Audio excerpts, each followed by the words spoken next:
کوئی چیز خریدنے جائیں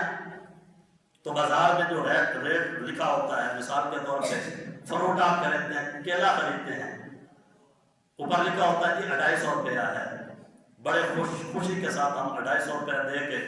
وہ فروٹ خرید لیتے ہیں، اور وہی فروٹ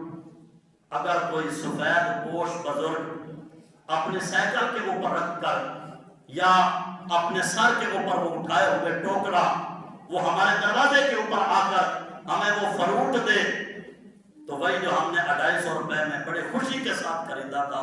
اگر وہ 100 روپے دینے میں بھی راضی ہو جائے پھر بھی ہم جو ہے وہ پاس وغیرہ کر کے 100 روپیہ اس کو پورا نہیں دیتے، اور ہم خوش ہوتے ہیں کہ ہم نے بڑا اچھا کام کیا۔ کتنے جرم کی بات ہے اور کتنی غلط بات ہے کہ تمہارے دروازے کے اوپر آیا اور تم نے اس کے ساتھ، وہ تو مجبور ہے،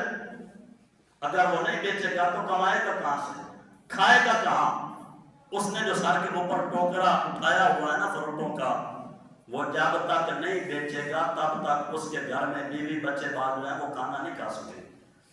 اس لیے وہ مجبور ہوتا ہے، اور ہم لوگ جو ہے وہ مجبوری کا فائدہ اٹھاتے ہیں،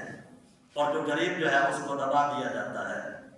کہتے ہیں جی حضرت صاحب کا یا عمار صاحب کا جو بلڈ پریشر ہائی ہو گیا، اور یہی بلڈ پریشر ہے،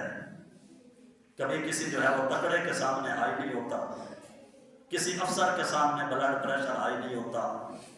اپنے سے بڑے کے سامنے ہائی نہیں ہوتا،